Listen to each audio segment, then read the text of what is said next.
अस्सलाम वालेकुम नाजरीन, तुसां तकने पे जबन मीडिया और मैं तुसां दोस्त मुमराज शे।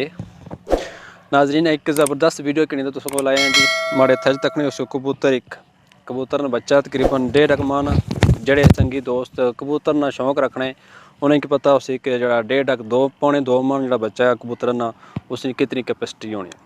और साढ़े नाल एक दोस्त मौजूद है, जो इस कबूतर ने ऑनर है जी, इस कबूतर ने मालक है जी। इन्होंने एक खास खूबी है, ये जिथे जिथे जाने कबूतर इन्होंने नाल मोटरसाइकिल पर भी हो पैदल हो कबूतर इन्होंने नाल बिल्कुल उड़ना। मोटरसाइकिल जितनी मर्जी स्पीडा च है, एक कबूतर जो उस स्पीडा नाल उड़ना जनाब। अस्सलाम वालेकुम जी। वालेकुम सलाम जी। तुसन पूरा नाम क्या है जी? अब्बास। अब्बास साहब भी कि दसो कि कबूतर घर नहीं पैदावार है या बाहरों कुछ संगे दोस्तों को दस है जी? तोहफा आया सा। अच्छा, 2 आए सी। अच्छा, ये पाले 2 चों एक ही लाया। सही है। अच्छा मिगी दसो कि इस ये नस्ल केड़ी है? कोई खास नस्ल होनी जी मोटरसाइकिल नाल टुरनी या कोई आम कोई भी तुसां कबूतर लाने तो ओ जाना नाल? पापे कोई भी लाश होई ली जैसी, पर मेहनत करनी पैनी। मेहनत करनी पैनी। मेहनत करनी पैनी। मेहनत विच ये है भाई जी तुसां जनाब उसकी खुद खुराक देने हो, इस तो अलावा और क्या मेहनत है? और इसने ना लाड प्यार करना पैना, इसकी टाइम देना पैना, अपना कम छोड़ी इसने ना जड़ा ना तवज्जो देनी पैनी। बिल्कुल बिल्कुल, जिस तरह कोई भी वालिदैन अपनी औलादी की टाइम देने हो, अपनी औलाद की जनाब तुसां वो परवरिश करनी हो, बिल्कुल उस तरह जनाब ये अपनी औलादी नाल। और इसने क्या खूबी है ये मतलब है जो अगर बच्चा भी जाना मुड़ी आ जाना या क्या? आ जाना पापे, याद करने नहीं दे रही। अच्छा। जितना मर्जी उठना वैसा सदने नहीं दे रही, हथा पर आ रहा है। तो इसने कोई खास खुराक कही है? इसकी पापे फिलहाल बादाम देने पे, बाजरे दाने, अच्छा, ते रोटी देने इस पे। फिलहाल 3 खुराकां ही है। ठीक।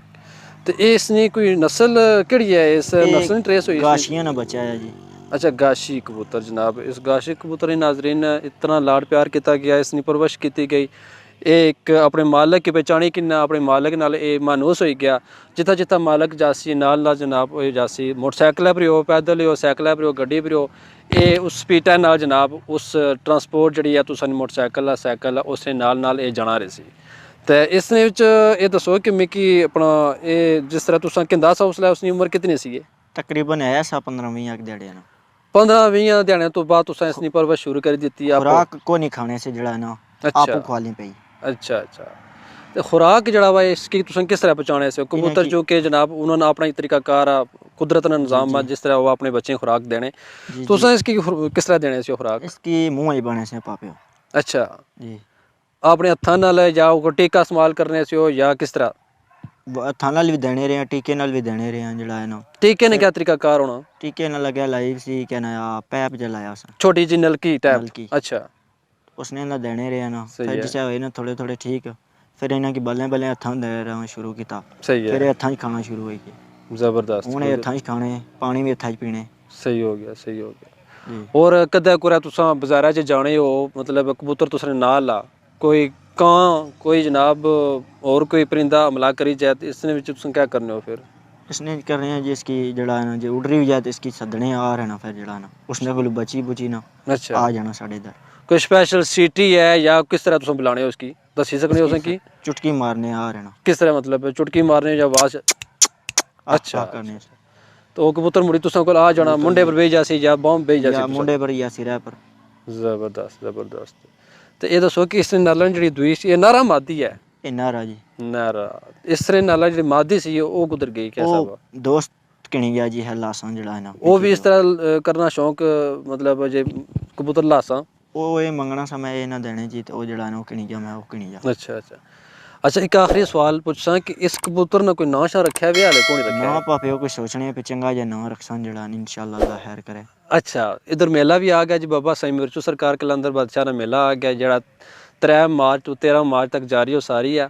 आज होएगी 5 मार्च। तमाम जो संगी दोस्त देखने पे वीडियो उन्हें कि मशवरा देसा, मशवरा क्या देसा, दावत देसा।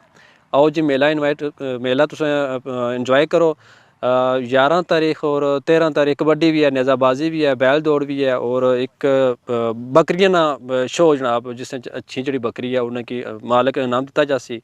ऊँठन तमाशा आ सारे प्रोग्राम इंशाल्लाह शुरू होने पे जिन्होंने जड़ा तरीकाकार है जड़े सारे इस मेले ने ऑर्गेनाइजर है जश्न बहारा मेला चौधरी जफर भगाड़ा साहब है। तो उन्होंने काफिशा नाल जबरदस्त मेला सज्जा हुआ इस्लामपुरा जबर बाजार विच।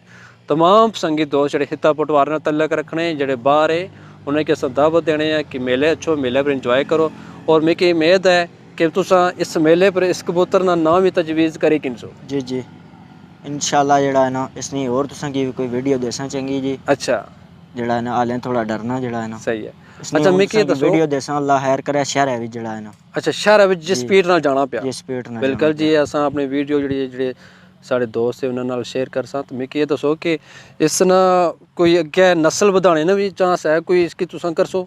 नस्ल पापे मुश्किल ही है अच्छा ए जिचर थया या चेरे का लाई रखसां लाई रखसो सो नाल फिर अगू सही है। तकिया जैसी जे चलो चलो सही हो गया तो ये माशाल्लाह ज़बरदस्त है तुसने शौक आ जिसे भी तुसां जनाब इस कबूतर की किस तरह अपने नाल तुसां लाया है इसकी परवरिश की ने और बेहतरीन तरीके नाल तुसां इसनी करने पे हो लुक आफ्टर करने पे हो तो नाजरीन इस वीडियो तो बाद मिलसां कुछ और वीडियो नाल इंशाल्लाह नवी वीडियो तुसां सामने पेश करने रहसां तब तक जनाब असें की इजाज़त दियो जी खुदा हाफिज़।